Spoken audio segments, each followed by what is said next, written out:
Hello বন্ধুরা, আমার নতুন আরও একটি ব্লগে তোমাদের সকলকে জানাই অনেক অনেক স্বাগত, অনেক অনেক ভালোবাসা। তো সকাল সকাল দেখতেই পারছো আমাদের বাড়িতে কিন্তু মাটি কাটা জনেরা চলে এসেছে আর অলরেডি কাজ করা শুরু করেও দিয়েছে। তোমাদের দাদাভাই ওনাদের বলে দিয়েছিল তোমরা একটু লোক সংখ্যায় বেশি এসো, তাহলে একদিনে সব জায়গায় মাটিটা দেওয়া হয়ে যাবে।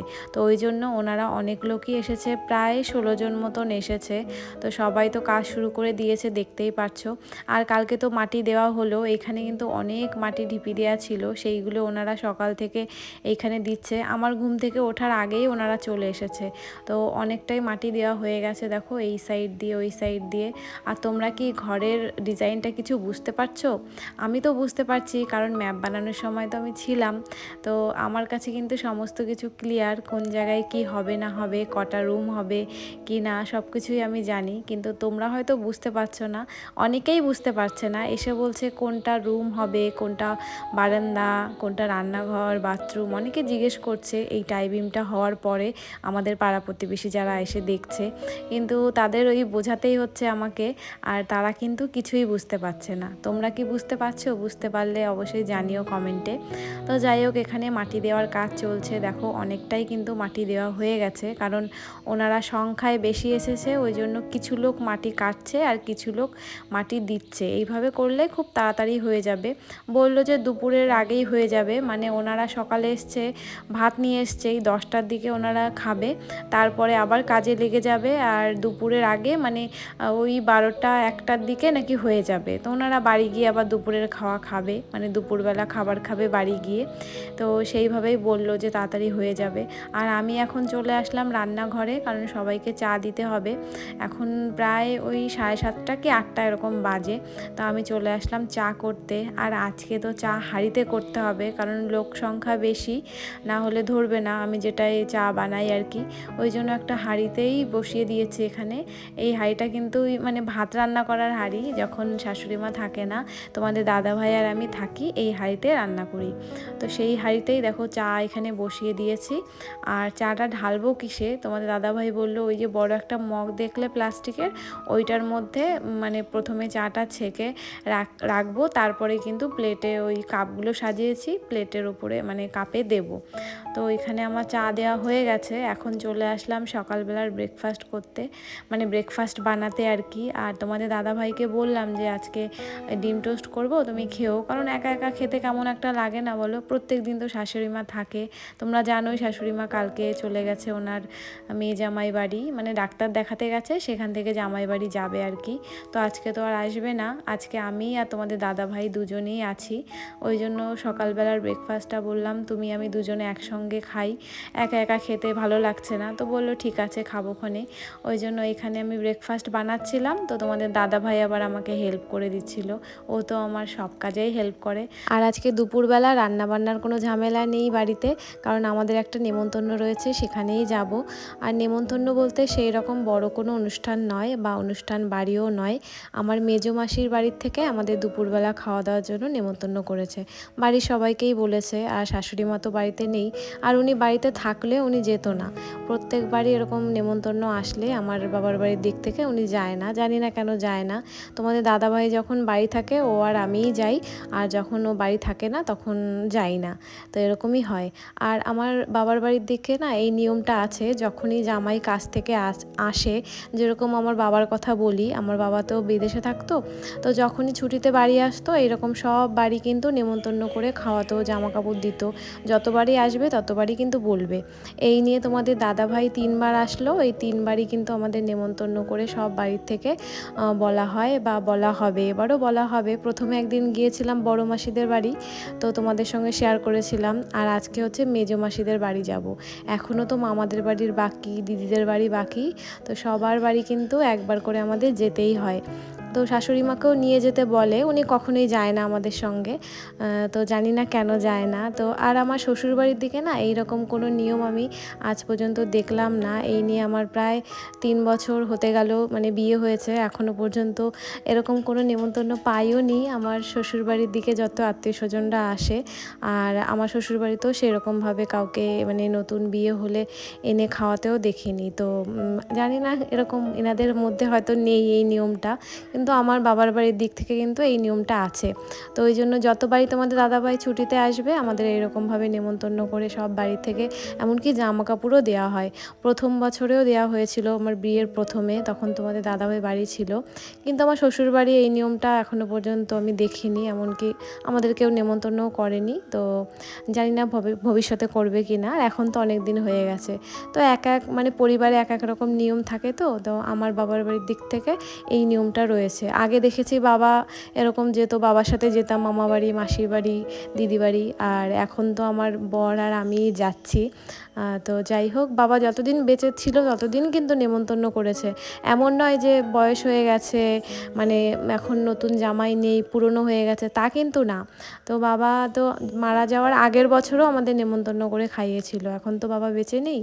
তো এই রকমই আর কি আমাদের এদিকটা নিয়ম। আর এখন দেখো, তোমাদের সঙ্গে কথা বলতে বলতে ঘরের অনেকগুলো কাজ কিন্তু আমি করে ফেলেছি। আর ওই চেয়ারের উপরে এক গাদা জামা কাপড় ছিল, ভাঁজ করা হচ্ছিল না, তো সেগুলো ভাঁজ করে সুন্দর করে যার যার জায়গায় রেখে দিলাম। এবার ঘরটা ঝাড় দিতে হবে। আর ঘর ঝাড় দিতে আসলেই আমার মাথাটা গরম হয়ে যায়। কেন বলো তো? যতবারই ঝাড় দিই তার কিছুক্ষণ মানে কয়েক ঘন্টার মধ্যে ওই যে ফাটাগুলো দেখছো না, ওর ভেতর থেকে পিঁপড়ে ওই মাটিগুলো বের করে চারোদিক দিয়ে লাইন দিয়ে সাজিয়ে রাখবে। আর তখন ওইখান থেকে হাঁটাচলা করলে আবার ঘরটা ধুলো ধুলো হয়ে যায়। তো এই হয় আর কি, কয়েক বছর ধরে এরকমই হচ্ছে। আর বিশেষ করে এই যে যখন একটু বাইরে বৃষ্টি হয়, হালকা বৃষ্টি হলে এখানে পিঁপড়ের উপদ্রব বেড়ে যায়। আর এখন দেখো, আমি চলে আসলাম বারান্দায়। ঘরটা তো ঝাড় দেওয়া হয়ে গেল, এখন বারান্দাটা একটু গুছিয়ে এখানে ঝাড় দেবো। আর ওইদিকে বিল্ডার্সের দোকান থেকে ফোন করে তোমাদের দাদাভাইকে জানালো যে আজকে আমাদের বাড়ি ইটের গাড়ি ঢুকছে।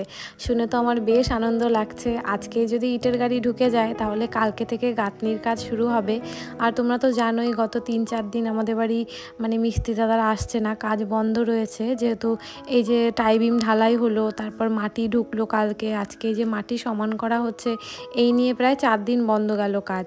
এবার যদি ইট আসতে দেরি করতো তাহলে আমাদের কাজটা আরও পিছিয়ে যেত। তো বেশ ভালোই হলো, তোমাদের দাদা ভাই ও মিস্ত্রি দাদাদের সঙ্গে কথা বলে নিয়েছে, কালকে অবশ্যই কাজে আসতে বলেছে।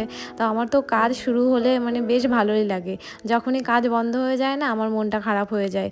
তো যাই হোক, এখন ইটটা যদি আমরা থাকতে থাকতে দিয়ে যায় তাহলে তো বেশ ভালো কথা। কারণ আমরা মাসির বাড়িতে চলে গেলে তখন আবার ওনারা আসলে বাড়ি ফেরত আসতে হবে। কারণ ওনারা তো চিনবে না বাড়ি, তো বাড়ির সামনে দাঁড়াতে হয়, তারপর ওনাদের টাকা মেটাতে হয়। তো সেই জন্য একটু প্রবলেম হয়ে যাবে যদি ওনারা দেরিতে আসে। আর মাসির বাড়ি তো কাছাকাছি, কিন্তু তবুও একটা জায়গায় গেছি, তো সেখানে গিয়ে যদি মানে বাড়ির দিকে মন থাকে, বাড়ি যেতে হবে বা এরকম বাড়িতে কিছু আসবে, তো তখন না মনটা মানে বাড়িতেই থাকে, সেই জায়গায় আর থাকে না। আর ওইদিকে ঘরের সমস্ত কাজবাজ তো কমপ্লিট হয়ে গেল। এখন চলে আসলাম কলপারে। এই যে বাসন কটা ধুলে আমার কাজ মোটামুটি কমপ্লিট হয়ে যায়। আজকে বেশি একটা বাসন ছিল না, অল্প কটাই ছিল। আর দেখতেই পাচ্ছ আজকে কিন্তু ট্যাপ কলে জল দেয়নি, তাই গামলাটা প্রথমে জল ভরে নিয়েছি কল চেপে, তারপর কিন্তু সেই জল দিয়ে বাসন কটা ধুয়ে নিয়েছিলাম। আর ওই যে দেখো পেছনে মাটি দেওয়া কিন্তু কমপ্লিট হয়ে গেছে। এখন প্রায় ওই 1টা মতন বাজে। তো ওনারা বলেছিল যে 1টার মধ্যে কাজ কমপ্লিট হয়ে যাবে। খুব তাড়াতাড়ি কিন্তু ওনারা কাজটা কমপ্লিট করে দিয়েছে। দেখো পেছনে মাটি পুরো ভরা হয়ে গেছে। আর এই মুহূর্তেই দেখতে পাচ্ছ ইটের গাড়ি কিন্তু ঢুকে গেছে। তো বেশ ভালোই হয়েছে। তোমাদের দাদাভাই আবার ফোন করেছিল ওই বিল্ডার্সের দোকানে যে আমরা তো বাড়িতে থাকছি না, তো একটু তাড়াতাড়ি দিলে ভালো হয়। তো সেই কথা মতো নিয়ে ওনারা কিন্তু তাড়াতাড়ি চলে এসেছে দেখো। আর এই ইটটা এসেছে ভাটা থেকে, আর ওই ভাটা হচ্ছে বনগাঁতে।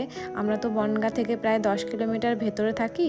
তো ওই ভাটা থেকেই কিন্তু ইটটা এসেছে। তো আমাদের দেখালো যে ইটটা তোমাদের পছন্দ হয়েছে কি না, যদি অসুবিধা হতো তাহলে ইটটা চেঞ্জ করে দিত। তো আমরা দেখলাম যে না, ঠিকই আছে, কোনো অসুবিধা নেই। মানে ফাটা টাটা থাকে তো অনেক সময়, কম পোড়া বেশি পোড়া এরকম থাকে। তো ঠিকই ছিল ইটটা। তো ওইদিকে ইট নামাচ্ছে, আর এইদিকে আমি চান টান করে পুজোটা দিয়ে নিলাম। কারণ এখন তো রেডি হতে হবে, ওই বাড়ি যেতে হবে, মানে মাসিদের বাড়ি যেতে হবে। তো এখন দেখো অনেকটা সময় পর প্রায় 2টো মতন বাজে, 2টোর একটু বেশিই বাজে। আর আমি রেডি হয়ে গেছি, আর ঘরে নেই কারেন্ট, তো ঘরে দাঁড়াতেই পারছি না, আর অন্ধকারের মধ্যে ভিডিও করতে পারছি না, তাই একেবারে রেডি হয়ে বাইরে চলে এসেছি। আর ওই যে দেখতেই পাচ্ছ তোমাদের দাদাভাই গাড়িটা বের করে নিয়েছে। কারণ গাড়ি বের করারও কারণ আছে, কারণ আকাশে পুরো মেঘ ঘিরে এসেছে, তো হয়তো বৃষ্টি হতে পারে। তো আমরা যদি 2 চাকায় যাই, মানে স্কুটিতে করে যদি যাই, তাহলে হয়তো বৃষ্টির মধ্যে পড়তে পারি, তার জন্য ওই 4 চাকা নিয়ে যাচ্ছি। তো এই যে আমরা বেরিয়ে পড়লাম। তো এরপরে তো আমাদের বাজারে দাঁড়াতে হবে, আর যেহেতু মাসির বাড়ি থেকেও আমাদের জামা কাপড় দেওয়া হয়, মানে দেবে আর কি, সেই জন্য আমাদেরও তো কিছু নিয়ে যেতে হবে। তাই ভাবলাম মাসির জন্য একটা শাড়ি নিয়ে যাব, আর ওই বাড়িতে একটা পুচকু আছে, মানে মাসির নাতি, মানে আমার দাদার মেয়ে আর কি, ওর জন্য একটা জামা নিয়ে যাব, একদম ছোট, এই 1 বছর মতন বয়স, 1-1.5 বছর বয়স হয়তো। তো ওর জন্য একটা জামা নিতে হবে, আর মাসির জন্য একটা শাড়ি। তো ওই জন্য আমরা বাজারে দাঁড়ালাম। ও হ্যাঁ, আর মিষ্টি নিতে হবে, তার জন্য এখানে দাঁড়িয়েছিলাম। তো তোমাদের দাদাভাই বললো তুমিও চলো, আমি তো বুঝতে পারবো না কি নেব না নেব। তো এই যে চলে আসলাম দোকানে। তো দোকানে এসে বললাম কি শাড়ি নেব না নেব, সব ওনারা বের করছিল, আর এখানে আমি দেখছিলাম। তো চলো একটা যে কোনো শাড়ি এখান থেকে নিয়ে নেব। আর বাচ্চাদের ড্রেস এই দোকানে নেই বললো, তো বাচ্চাদের ড্রেস আবার অন্য দোকান থেকে কেনা লেগেছে, অন্য একটা দোকান থেকে কিনেছি। তারপরে দেখতেই পাচ্ছ বেরিয়ে পড়লাম আবার। তো এরপরেই মাসির বাড়ি এই যে চলে এসেছি, দেখো। এই অবধি না, জামাটা হয় নাকি অবশ্যই। তুমি কারণ আইসো অন্ধকার কেন ঘরের ভিতরে? হ্যাঁ দিশা, ঘুমার আছিস?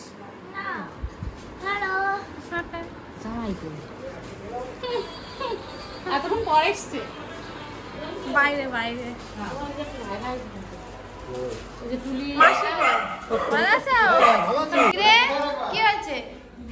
কি হয়েছে?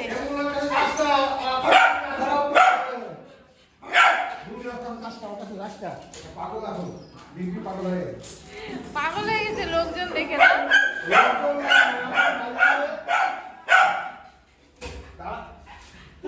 খুলে না, খুলে না, খুলে না, ওরে বাবা।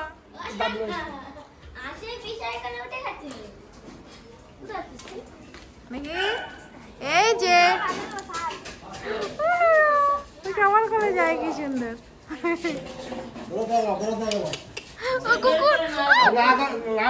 থামবে না বলছি না, ওরে বাবা, কিছু বলবে না ভাই, পাগল হয়ে গেছে। হ্যাঁ ঘরের ভিতরে থাকে তো। তো এই যে তোমরা তো দেখতেই পেলে আমরা চলে এসেছি আমার মেজো মাসির বাড়িতে। আর ওই দেখো কারেন্টটাও কিন্তু চলে এসেছে, অনেকক্ষণ কারেন্ট ছিল না, প্রায় 1 ঘন্টা। আমাদের এখানে একটু মেঘ করলেই কারেন্ট চলে যায়। তো সবাই বলছে তোরাও আসলি, সাথে কারেন্টটাও নিয়ে আসলি, অনেকক্ষণ পরে আসলো তো সবাই একটু স্বস্তির হাওয়া খাচ্ছে, প্রচণ্ডই গরম লাগছিল।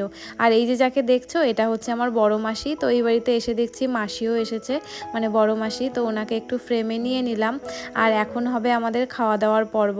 আর এই যে তোমরা তো দেখতেই পাচ্ছ কি রান্না হয়েছে, বিরিয়ানি হয়েছে, এখানে ডিম সিদ্ধ, আর ওই যে স্যালাডের জন্য শসা রয়েছে, এখনও কাটা হয়নি।